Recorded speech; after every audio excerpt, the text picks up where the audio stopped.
আর এত হাসি পায় যখন উনি বলেন 1 মিনিটের মধ্যে তোদের কেটে শেষ করে দেবো। বলে আমি আসি বলিয়ে বাঙালি হিন্দুরা বেঁচে আছে, হয়তো 1 মিনিটের মধ্যে সবাইকে জড়ো করে তোদের ফেলে দেবো। সেই জন্য খুব হাসি পাচ্ছে আমার। আপনি 1 সেকেন্ড এত সময় নিচ্ছেন, একটু বলুন না পুলিশকে নিরপেক্ষ হয়ে যেতে। 30 সেকেন্ডের মধ্যে খেলা শেষ করে দেবো।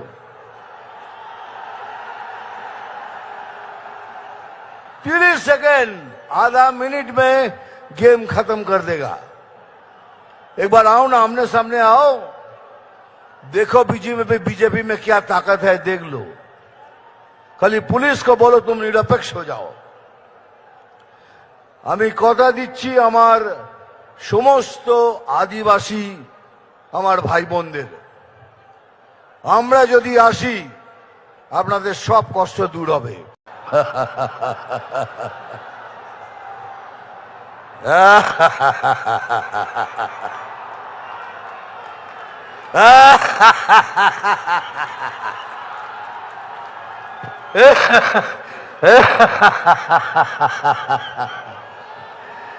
আপনারা ভাবছেন দাদা একটা কিছু বললো না, হাসছে কেন?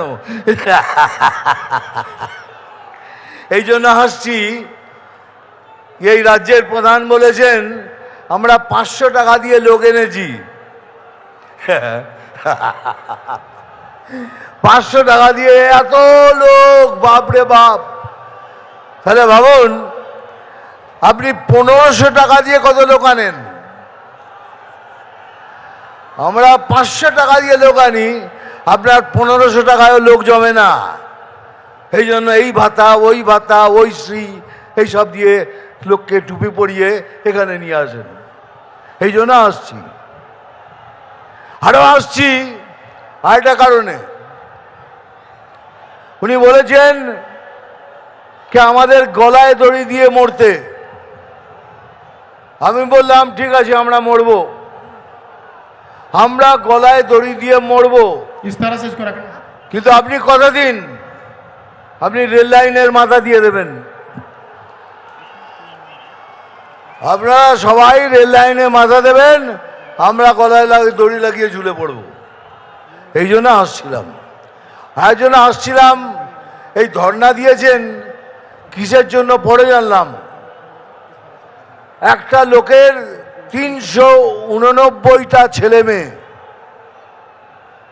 একজনের 389টা ছেলে মেয়ে, একজনের 310টা। উনি ধর্ণা দিয়েছেন তুই 400 করিসনি কেন? আমি এসআইআর নিয়ে লড়ছি, 389 থেকে 400 করিসনি কেন? কেন সুপ্রিম কোর্ট বলেছে এটা অসম্ভব, বৈজ্ঞানিকভাবে অসম্ভব। ইনি 389 জনের বাবা।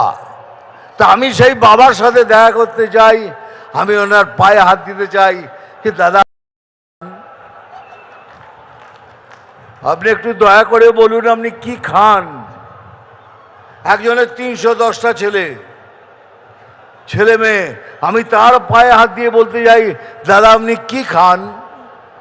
ওই তাদের জন্য উনি লড়ছেন, এটা ভাববেন না আপনাদের জন্য লড়ছে। ও 310 কেন 325 হয়নি, ওই জন্য লড়ছেন। সুপ্রিম কোর্ট বলেছে এটা অসম্ভব, বৈজ্ঞানিকভাবে এটা সম্ভব নয়। তাহলে 389টা যা ছেলে মেয়ে, একটা মৌজাতে তো 600 সিট থাকে, 600 ভোটার, ওই একজনই আমাদের হারিয়ে দেবে। ওই একজন 389টা ভোট দিয়ে আমরা হেরে যাব। আর এত হাসি পায় যখন উনি বলেন 1 মিনিটের মধ্যে তোদের কেটে শেষ করে দেবো।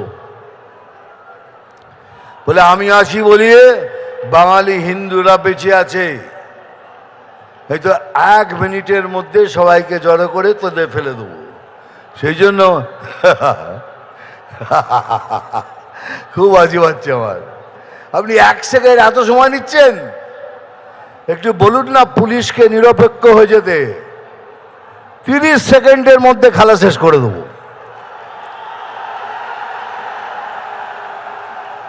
30 सेकंड, आधा मिनट में गेम खत्म कर देगा।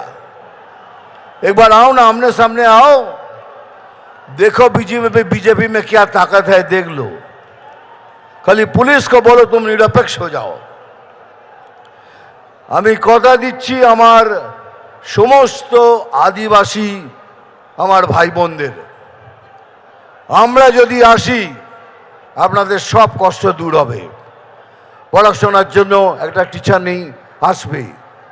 যত কষ্ট পেয়েছেন আমরা সব দূর করব, এ আমি গ্যারান্টি দিয়ে বলছি। যে আলু চাষি কষ্ট পাচ্ছেন, কথা দিচ্ছি এখানে, যেদিন আমরা সরকারে আসব প্রথম কাজ আপনাদের জন্য করব, আলু চাষিদের জন্য করব। আর ভাই সত্যি আমি বাতেলা দিই না, আমি যা বলি স্ট্রেট কাট বলি। আর একটা কথা আমার মনে পড়ছে এইমাত্র,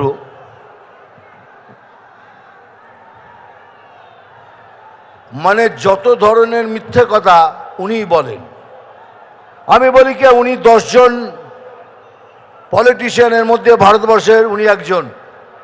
সবাই আমার উপর রেগে যেত, কি করছো দাদা, উনি একটা ফেইল্ড পলিটিশিয়ান, উনি একটা বাজে পলিটিশিয়ান, আপনি ওকে 10 জনের মধ্যে একজন বলছেন। তার কারণ আছে রে, কেন বলছি? উনি জানেন একটা সমাজের মেরুদণ্ড ভাঙতে কি লাগে। প্রথম হলো শিক্ষা, দ্বিতীয় হলো কার্য। উনি শিক্ষা ব্যবস্থা এবং কার্য অবস্থা দুটোই শেষ করে দিয়েছেন। একটা সমাজকে ভাঙার জন্য এটাই দরকার। সেই জন্যই আমি বলেছিলাম 10 জনের মধ্যে একজনে উনি।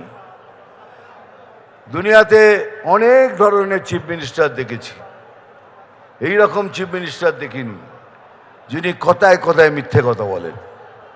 এত মিথ্যে বলেছেন যার মিথ্যে বলার সময় নেই।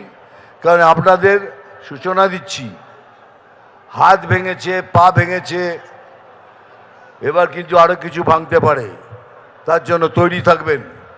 হয়তো চলে গেল আইসিইউতে, আর আইসিইউ থেকে বক্তৃতা দিচ্ছেন, আমার কি হবে? আইসিইউ থেকে বক্তৃতা দেওয়া যায়, উনি এমনভাবে ব্যবস্থা করবেন তাতে আইসিইউ থেকে বক্তৃতা দেওয়া যায়। যাই হোক, বেশি কথা বলবো না, আমি জানি স্যার এসে গেছেন, স্যারকে সশ্রদ্ধ প্রণাম। আমার এখানে যারা বসে আছেন তাদেরও প্রণাম। ডায়লগ তো বলতেই হবে, বলে নি, আবার বলবো, আমি জল ঢোড়াও নই, বেলে বোড়াও নই, আমি জাত গোখরো। পরেরটা নিজেরা বসিয়ে নেবেন। আরে এটা সিনেমার ডায়লগ, এটা মনোরঞ্জন করার জন্য বলি। মারবো এখানে,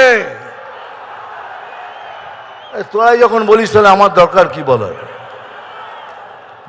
নাম তুফান, বছরে 1-2 বার আসি, যখন আসি তখন প্রলয় ঘটে, আর যখন যাই নিজেকে যারা ভগবান মনে করে তারা তাদের অস্তিত্ব খুঁজে বেড়ায়। থ্যাংক ইউ ভেরি মাচ, ভালো থাকবেন, নমস্কার, জয় হিন্দ।